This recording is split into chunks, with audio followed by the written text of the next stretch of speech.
Hello, I'm Scott. Come on in, I'm from the US.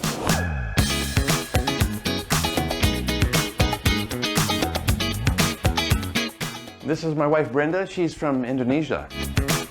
Hello, I'm Brenda. Welcome to Mcrae.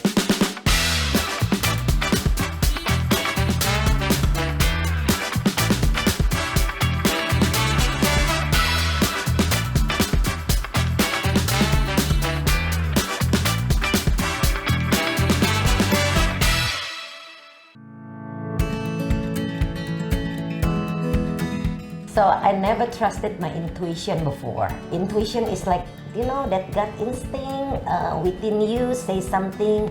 So when I saw him, my heart said, this is it. Even though at the time he was still wearing wedding ring from his previous marriage. Well, he was in the process of divorce. I don't know whether my intuition is right.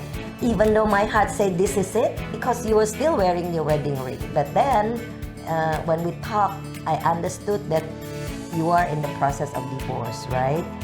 And so I said, well, I don't want to marry somebody's husband. That's why even your ex-wife thought that we had a relationship before they got married, before you got divorced, right? Before we separated. Right. So that's why it's really interesting how the universe brought us together. Tell them, when did you leave Arizona? Yeah, so basically because I became Buddhist, I had a big problem with my ex-wife because it didn't fit in with her ideology. And so, it caused a lot of problems in our marriage. So I went ahead and I ended up leaving Arizona on a Tuesday, and then I met Brenda on a Sunday at the Dhammasala the following Sunday. So it wasn't even a week. Yeah, and then we ended up falling in love, and ended up getting married. But the reason why I wore the ring was because I didn't want to give anybody the idea that I was actually single, because we had not gone through a divorce yet, so I didn't want to basically advertise that I was available. Yeah, but I was becoming available. But at the time I was thinking to become a monk, and because I really fell in love with the teaching of Buddha.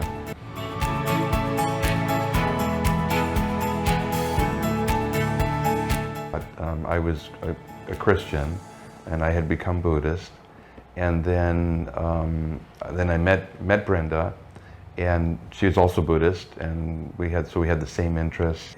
I think that was a huge part of our connection, is that we're both interested in Buddhism. I was very interested. I was basically trying to learn everything I could get my hands on about the teaching of the Buddha, and so was she, and so that was our primary connection, I think, was through Buddhism, and we just felt also just a good connection with each other. We felt right, it felt like a good match for sure. Yeah. And then you wanted to become a monk at the time. Oh yeah. Well, in the beginning, when we first met, I was thinking to become a monk, and she basically let me know that, hey, I need to know where this relationship is going, and so because I don't want to invest too much time in you if you're going to end up becoming a monk. And so I decided that, well, okay, I won't become a monk, and I'll have a relationship with Brenda, so.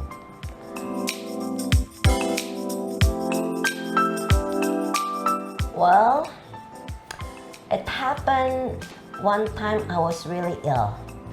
I couldn't get up. What was the problem when I couldn't get up? And you had some sort of a neurological problem. We weren't sure if it was kidney or what, but right. Really, I couldn't get up. So at the time he was still a friend, a good friend. We weren't even dating then, right? Were we dating? I don't remember. I think we were dating. We were dating. So he said, okay, I will help you. So he helped me get up from the bed, and then he would help me cooking. And I stayed home from work, I think, right. so I could do that. Take care of me. Yeah. So I know that if a man will take care of me, then it means he's pretty serious, a good person. So I passed the test. you passed the test. Yeah. You took me to doctor's appointments, right? Yeah. And Yeah. so that was a good time. Oh yeah, of course. He's a very romantic person, even though he never give me flowers. She has told me she doesn't want flowers, actually. She's not interested in flowers. Yeah, he's very romantic. More like diamonds. You know. Yeah. So at one time, that was my birthday or our anniversary.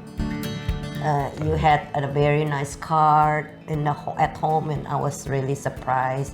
And then also like a bottle of wine. I know. Yeah. I think that was the first one. You forgot already? It was a long time ago. Yeah. You know, he cared a lot. He's a very caring man. And like, for example, when I was sick, he would be taking care of me even here. He didn't go to school to teach. Or if he went to school, he would be going to hospital immediately when I had my surgery and I couldn't move. So every time I had to get up, he would be helping me getting up. So he's a very caring man, and we basically take care of each other. When we had vertigo, we help each other. Of course. Yeah. He even had to be hospitalized. So we are really taking care of each other because we only have each other. So I think causes my love to grow for my wife is her generosity. I think towards, like, through the foundation that she's created.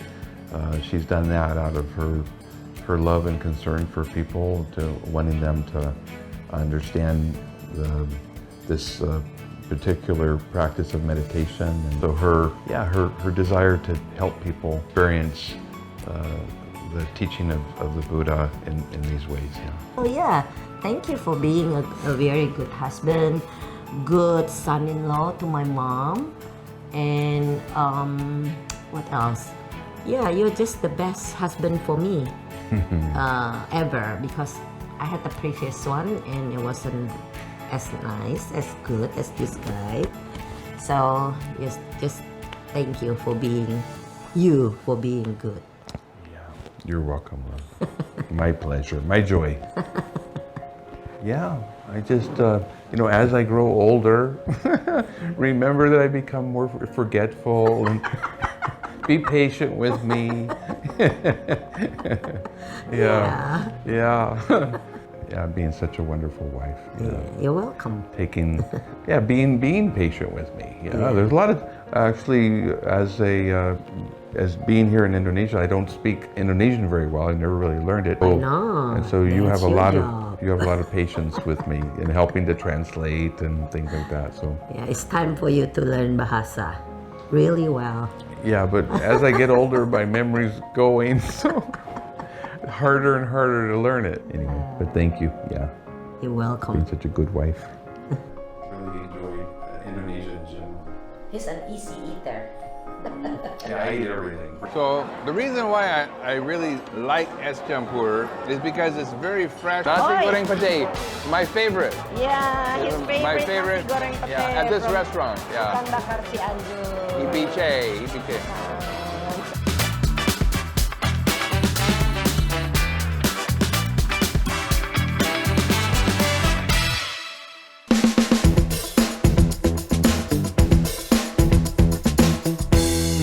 We are usually doing meditation, and if I guide meditation, a 10-day offline retreat in Bali. But on a daily life, we can meditate everywhere, even in the bedroom. And so when we meditate, we don't sit cross-legged. We just sit comfortably on a chair. But we can. We can, Yeah, right. you like, but we don't do that, and it's just make our body more comfortable. And so the more important for meditation is for the mind, instead of worry about the body and the pain and stuff. So let's meditate, lah. Okay, and you want to explain that this is a smiling meditation? This is a smiling meditation, a loving kindness meditation, where we ask people to smile when meditate. So don't be surprised when we meditate, we are smiling, because loving kindness can be generated by smiling. And it has something to do with the science behind it. The smile make our mind happier and more peaceful, and also having a nice hormone, the beta endorphin hormone building up, so it can make our body healthy. As long as we don't sit reclining, and so if we sit comfortably and straight, and we should not move when we sit. So is that enough? Okay. Let's start meditating, love. Okay, definitely. So here, in Indonesia, family, I can tell is just so close. And compared to in the United States, where families can be close in the U.S., but at the same time literally far apart, because it's much more an independent culture, whereas Indonesia is culture of groups basically, and I like it. I like, not only do I like it, but I think it's important for society to be close like that. It's it's not, like psychologically all like that. It's good to have the support of your family, and we have that here in Indonesia. And I think it also spills off into friendships too, because even like Brenda's friends, she is close friends with, even still with friends from elementary school. Yeah, elementary, junior high, right. Senior high, and they get together, and we don't have that so much in the United States. But I think a lot of that is because people travel so much in the U.S. They travel to other states to work, and then they end up being far apart from friends and family. So that's part of the reason for it, I believe. But I really like the closeness that we have here in Indonesia. When you showered, about to take a... Tell them. Well, I just didn't realize what that basically cistern thing was. I thought it was a bathtub. So, and at the time I was fairly about my same size, I guess, maybe a little bit smaller, but I couldn't fit in that. And then Brenda later told me, oh no, you use a bucket, and you because at the time we didn't have shower. Yeah, there was no shower. Yeah. So I didn't know about using a bucket. To bucket the water onto myself. So that was pretty funny. So I don't know about city, but just Bali, basically, just because we've been to Bali a number of times, and I really enjoy the beauty of Bali and the people in Bali, But I like all of Indonesia. I mean, everywhere I've gone, especially the people are just great. And the food is fantastic too. Not long ago we went to a road trip to Java. Yeah. Semarang, Jogja. Yeah, so I've never, everywhere I've gone, it's been great. So really enjoy Indonesia in general. He's an easy eater. Yeah, I eat everything pretty much, But spicy food is a little hard on me, So not, but I'm more tolerant of it. In the beginning, I remember I used to just sweat like crazy eating Padang food. And so now I can eat hotter food. City? Any city you like? Medan, Padang. Everywhere is different, right? Yeah. It's unique. Yeah. Jambi. It is, but I don't know. I think I like Jakarta, because I like the mix of the modern, and then also outside of the main city with the big tall buildings and the malls, the fancy malls. I also just like that too. So, but I like the beauty, the natural beauty of Bali.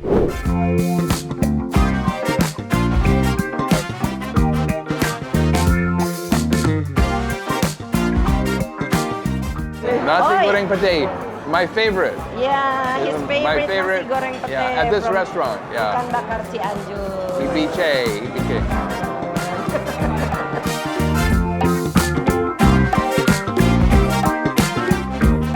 So this is my favorite dish here at Ikan Bakar Cianjur, EBK, nasi goreng pate. Delicious, enak sekali.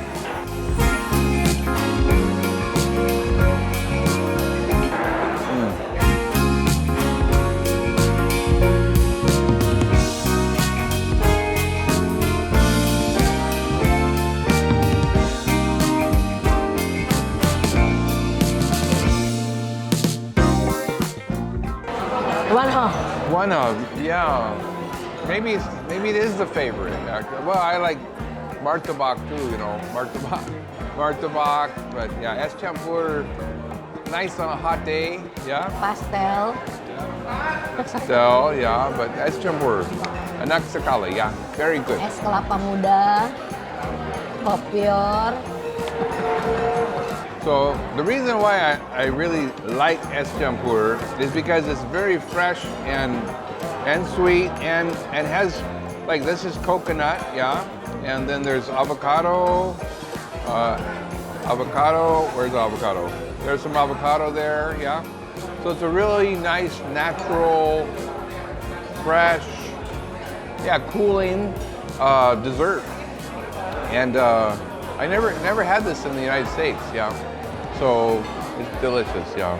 So that's another nice thing about es campur, especially from like a street vendor. You know, it's very inexpensive, you know. So you have a really nice treat. 15.000. Yeah, very little money.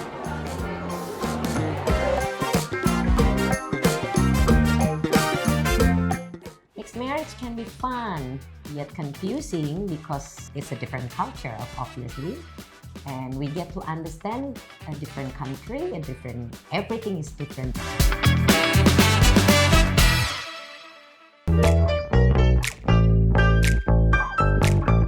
Mixed marriage can be fun, yet confusing because it's a different culture, obviously.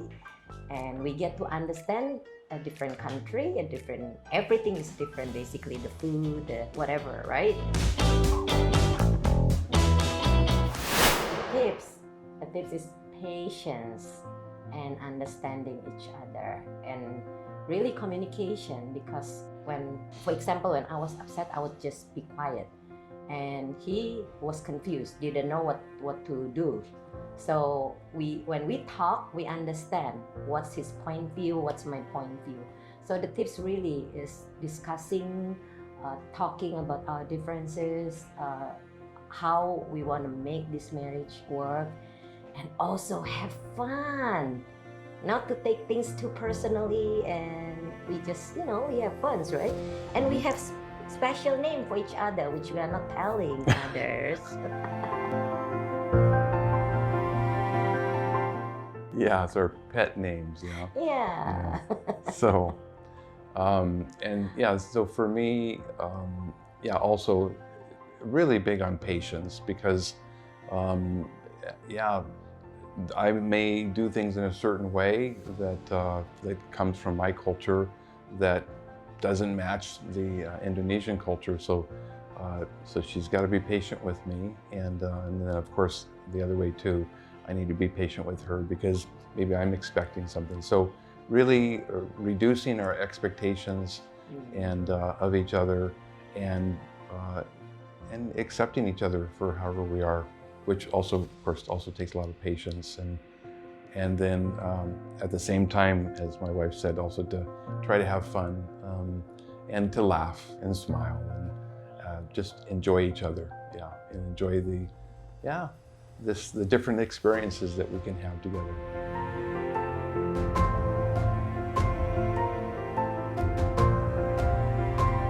In Buddhism, we have what's called the 5 precepts. So by keeping our precepts, which is basically being moral, ethical people, if we keep those precepts, then that's going to help to safeguard our relationship and keep it from, keep us from harming each other, basically.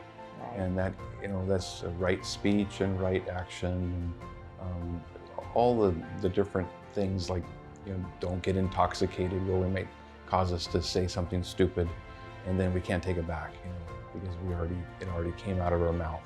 So precepts are very, very important to basically safeguard our marriage, and so we both practice that. Right. And for example, one of the things is we are not taking things which is not given.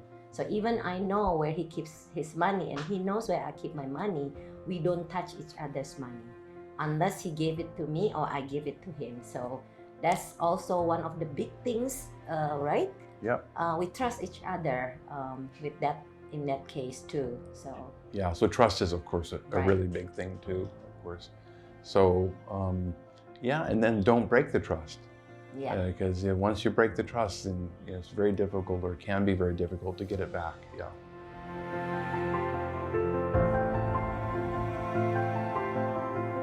His part is more difficult because he is not in my kartu keluarga Indonesian card family because he's foreigner, and so it has been discussed with the mixed marriage groups. Like I'm in a member of Sri Kandi mixed marriage, and there is also Pelangi Antar Bangsa, and we are also hoping that we are family. Why can't we be in the same paperwork, same kartu keluarga? So things like that, and also Sri Kandi and also APAP is, I believe, also working on the children's benefit, because right now we cannot have dual citizenships, and it's important actually if, let's say, I become a US citizen and Scott becomes an Indonesian citizen. So it will be good if we have dual citizenships, right? Right. Because you will be living here maybe forever until you die, and Yeah. I might move to the US with you, whatever. So it will be good if the government can help us with this kind of paperwork, and also the children. Right now, it's a good thing that we don't have to deal with this issue, but a lot of couples, a lot of mixed marriage have problems with the children, because what I understand is on the 21st birthday, the children must take one of the citizenship. Otherwise, let's say they are Indonesian, and when they are in Indonesia, why cannot they become an Indonesian citizenship? Instead, if they choose, for example, American, they must follow the other paperwork issue like visa, for example. So it is quite a hassle. So we are hoping the government will help all the mixed marriage couples in this case. Yeah.